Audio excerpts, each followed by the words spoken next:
Thank you, Marianne, and ladies and gentlemen. It's nice to be here tonight with you. This concert this evening is designed for music for everyone, and we hope that you can find one piece that you really like, maybe two or three even, which would be great. We're going to start with music way back in the 1500s, and this is the earliest music that we have tonight. It is from the Fitzwilliam Virginal Book, as they termed it, with 300 selections of British and continental European selections. This is number 259, if you need to know that. But the Earl of Oxford's March was associated with Queen Elizabeth I, so that era of music. And if you ladies know how much those gowns weighed, 25, 30 pounds, you can see why our tempo is not real fast.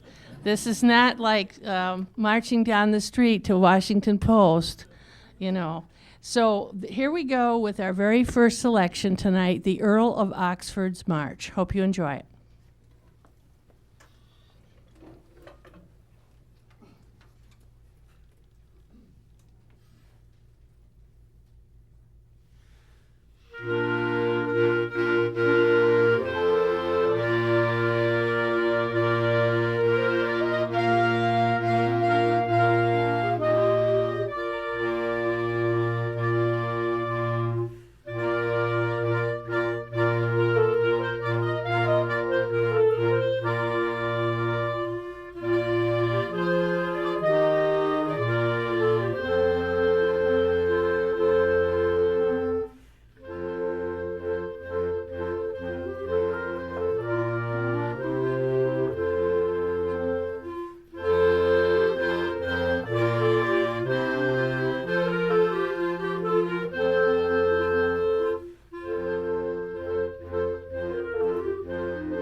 Thank you. Can you imagine yourself in St. Paul's Cathedral, London, on that one?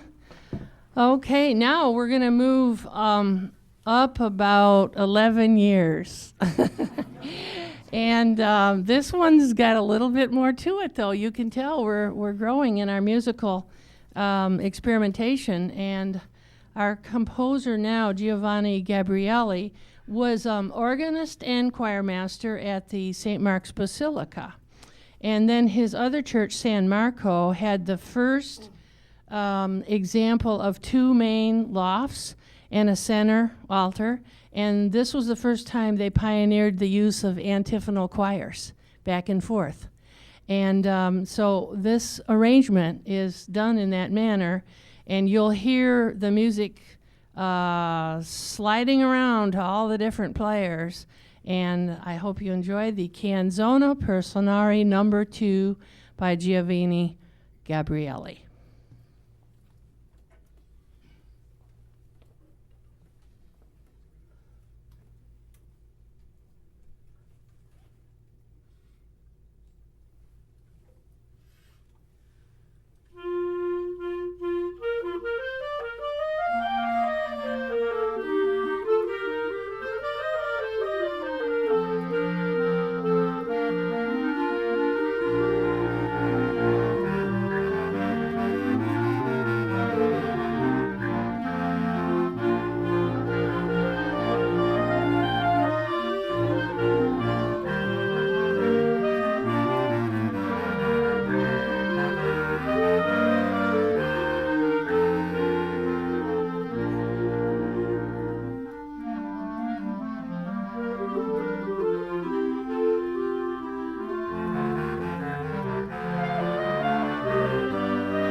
Okay.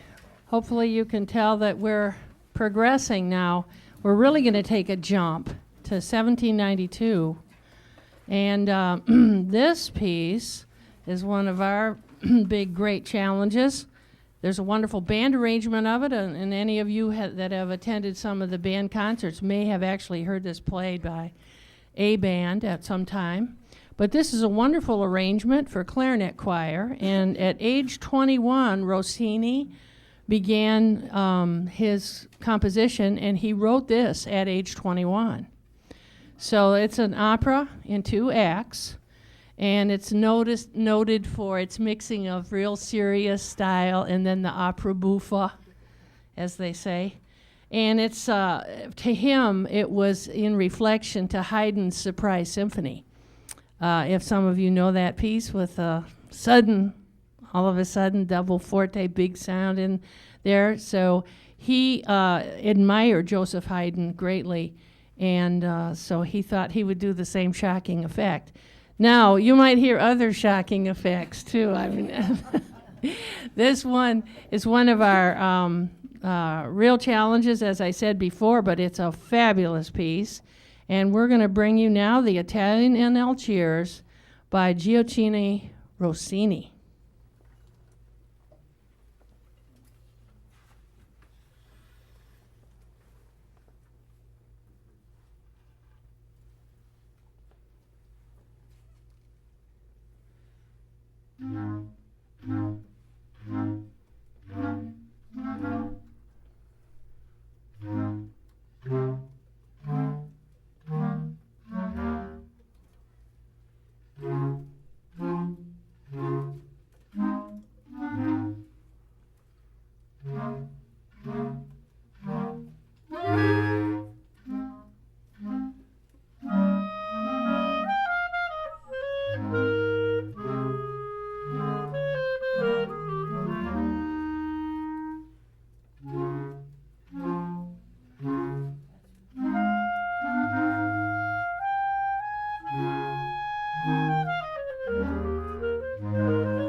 lot going on in that music, as you can tell. A lot more notes, probably 10 times the notes on that selection.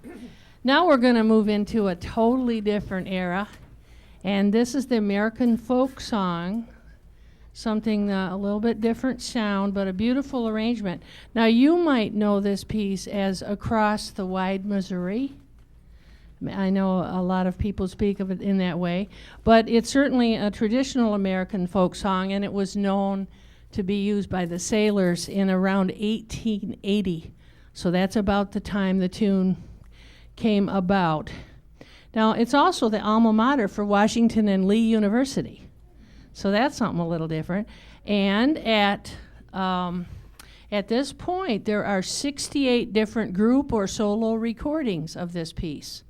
So here is our version and our arrangement by Frank Helferty, the Shenandoah.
I'm curious, how many of you know that as either the Shenandoah or Across the Wide Missouri? Is that familiar? Okay, great, okay.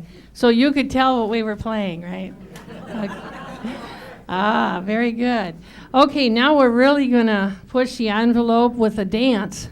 This is a gypsy dance from Carmen by Georges Bizet, and this was premiered in Paris, 1875, and after 36 performances that were successful, it went on to become a very huge success, but Bizet never realized it because he had passed away, which is very unfortunate. But this selection is from the second act. So here is the Gypsy Dance from Carmen.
Okay, would you like to meet some of these clarinets and see what they are? I'd like to kind of show them off. Let's see, I guess I can just take this over here. First of all, the B-flats, which are the most common, and of course the heart of the community, or the concert band. The clarinet section's really the violin section of the orchestra. B-flats, would you hold up your horns? These are our B-flats. Yeah, how about that? Now we have the little baby E-flat back there. Jackie's got an E-flat, and this one is, let's see how tiny that is. That would be like a piccolo, kind of. That's our piccolo. And then, of course, we have our bass clarinets, and we have 3 players. Basses, would you hold up your horns? These are really big ones. And then all that fantastic low stuff you hear, that's where it's coming from. And then Susie also plays alto clarinet, which is in between. And that's like a baby bass. Right. So that's our choir at the moment. We would like to add E-flat contra, which is twice the size of the bass clarinets, and B-flat contra, which depending on what kind you buy, it could be three times the size of the bass clarinets. And you usually have to sit on a stool to play that horn. Yeah, stool. It's real interesting. Of course, we put those guys in the back. So anyway, we don't have those tonight, but we're looking forward to sometime down the road having those instruments. It would be fantastic. Now we're going to take you into the Broadway area, Broadway shows. And Andrew Lloyd Webber, he began his composition work at age 6. And he was already published at age 9. And then he went on, and by 21, he had done a few musicals already, a mass, and an opera. So this, of course, is from Phantom of the Opera. We're going to bring you Music of the Night.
How many of you recognize that one?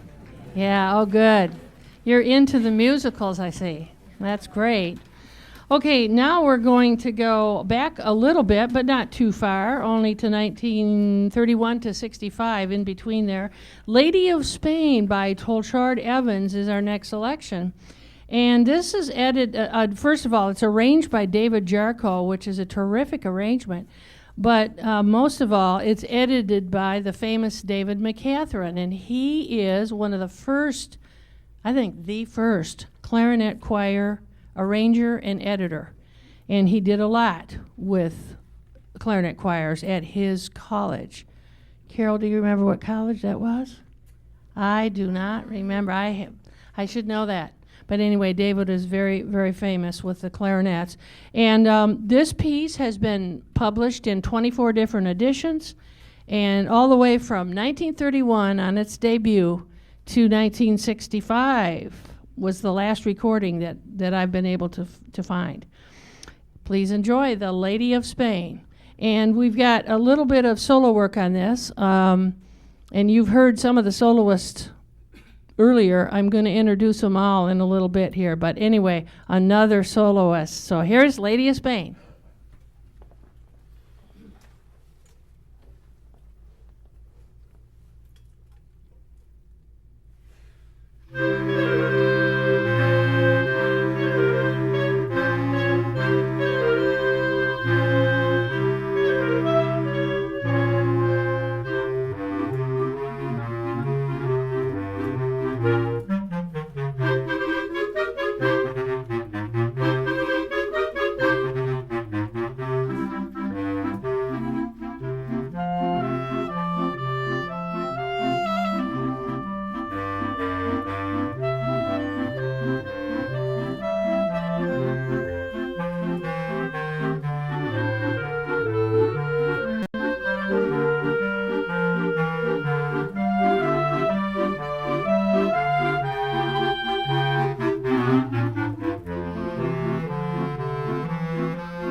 Okay, we've got some soloists that you need to meet. You've heard them before tonight, but on the first clarinet, we've got Crystal. Raise your hand there, Crystal. And you can save your applause to the end. It's not long. And then we have Karen Cole, who is her stand partner, kind of. And then Tanya joined in on another solo on that one. And then Joel was the single soloist. So Joel, yeah. And then we had a bass clarinet solo too, Mr. Fred Lemons in the center here. So I didn't know if you knew where that was coming from, but that's what happened. Now, at one time, you heard one soloist, then you heard two locked together, then you heard three, and then you heard four. Could you tell? It was getting thicker and thicker? Okay, but they're still all soloists. So we enjoy doing that. Now we're going to try for you our experimental piece. This is our most contemporary piece of the program. And our composer, Paul Basler, is professor of composition and French horn at the University of Florida. And he's had many compositions debuted at Carnegie Hall, the Sydney Opera House in Australia, the Disney Concert Hall, LA, Tanglewood, and every year, no, I'm sorry, not every year, I'm saying that wrong, but the North Carolina Arts Council gave him their fellowship. So he won that from our own state, which was really nice. So here is Paul Basler's Jambo, and the most contemporary thing tonight, so you're going to hear all kinds of different sounds. So here we go.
A different sound, huh?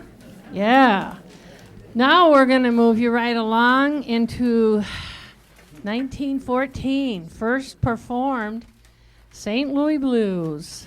And of course, You've probably heard recordings of Louis Armstrong, Glenn Miller, Artie Shaw, the Boston Pops.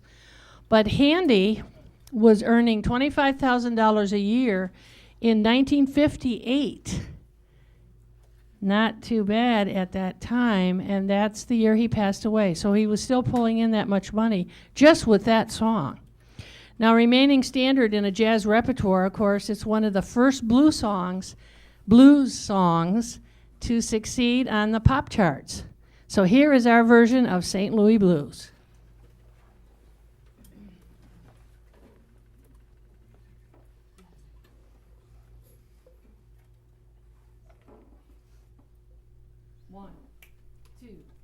One, two, three, four.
More solo work. Joel Helflin, and then our three bass clarinetists, Joan, Fred, and Susie.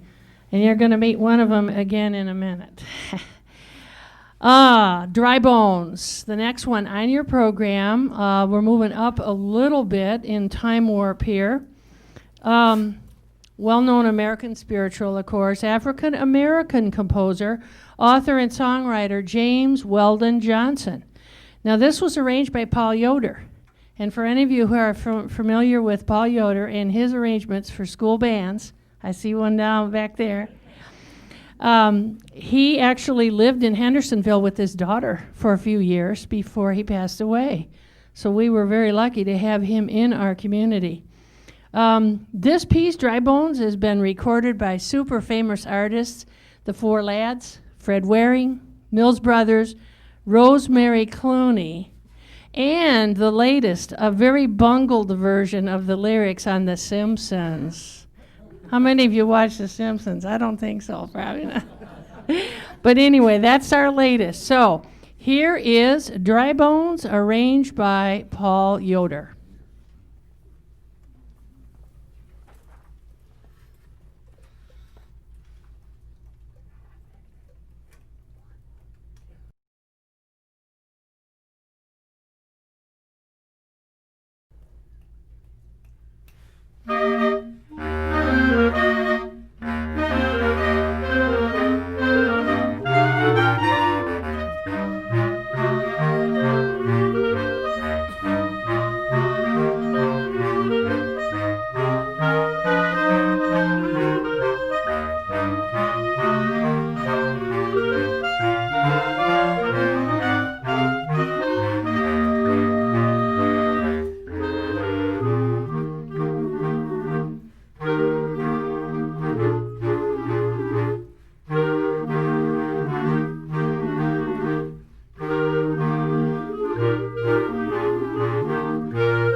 Okay, well, I can't believe this, but we're down to the end already here.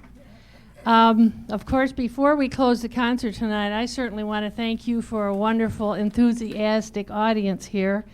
I remember last year when the band was here for our concert, you had a wonderful audience, so we knew we'd meet some great folks tonight.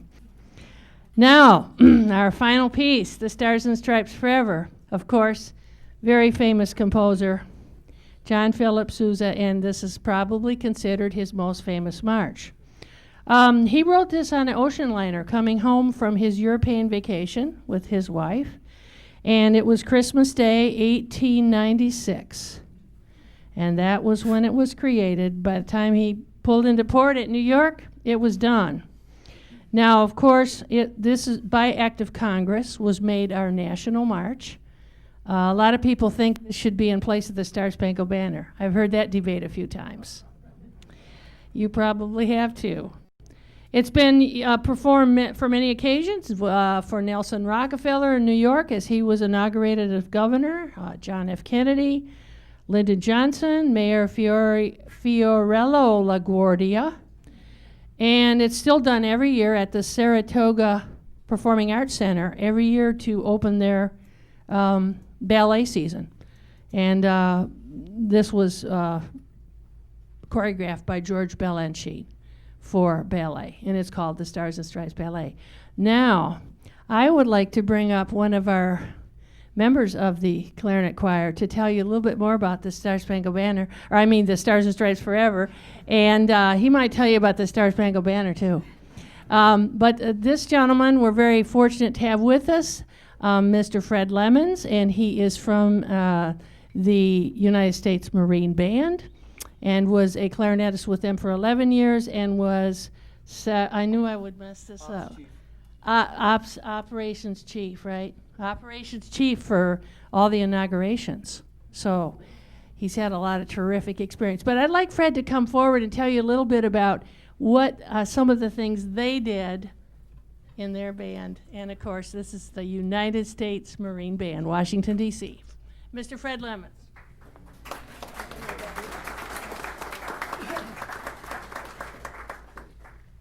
Well, thank you. I'm a little taller than you are, Fred. Well, I was in the band for 21 years. Started in 1988. Ronald Reagan was my first president that I served under, and I did President Obama's inauguration. And then I retired about 6 months after that and moved to Asheville, where I wanted to always live. Been on the road with the band a lot.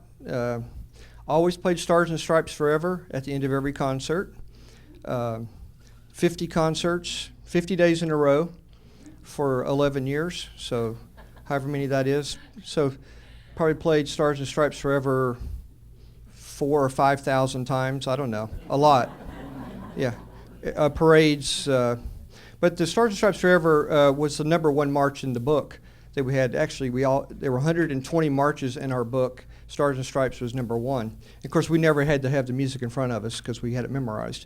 If you played it 5,000 times, you knew the part. But Fern and I were talking as we drove over today in the car about how did we use Stars and Stripes. Of course, you close concerts with it. It's a big crowd pleaser, no matter what.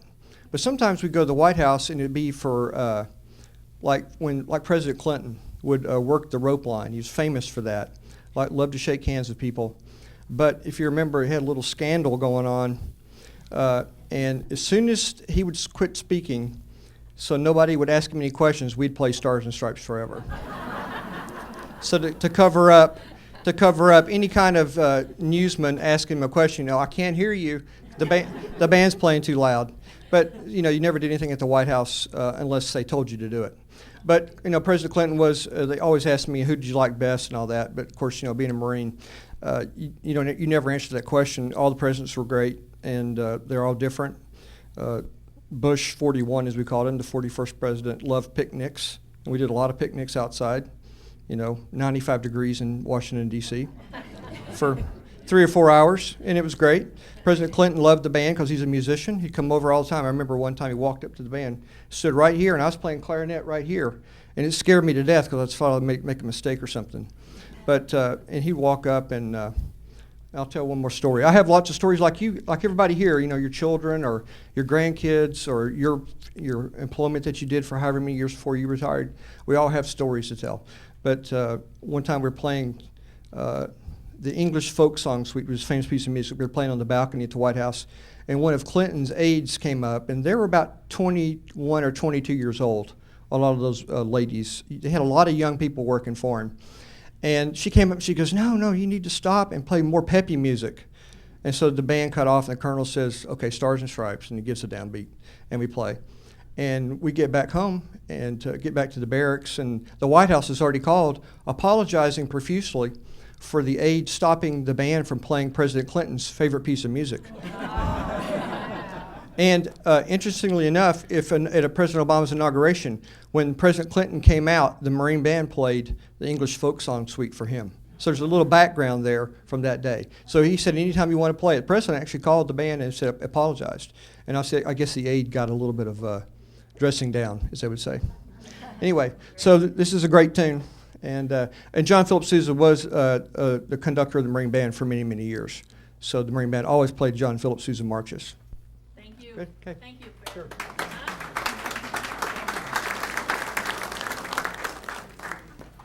Okay, this is a Mr. Lloyd Conley arrangement of the Stars and Stripes Forever. Feel free to clap along if you want to. And if you have to talk, go ahead.